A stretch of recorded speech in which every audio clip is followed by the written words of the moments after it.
వేయించిన పల్లీలు పొట్టు తీసుకొని పేస్ట్ చేసి పక్కన ఉంచుకోవాలి.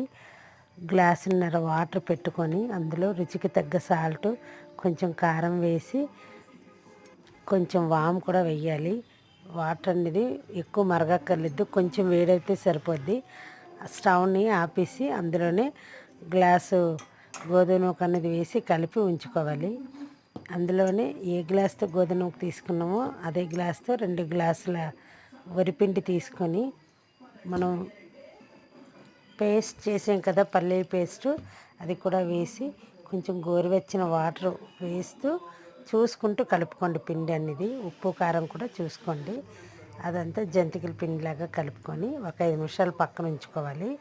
నూనె అనేది బాగా మరగనివ్వాలి. మరిగిన నూనెలోని మనం జంతికలన్నీ వేసుకోవాలి. ఈ జంతికల్లో పల్లీ పేస్ట్ వేయడం వల్ల రుచి అనేది చాలా బాగుంటుంది, గుల్లగా కూడా వస్తుంది.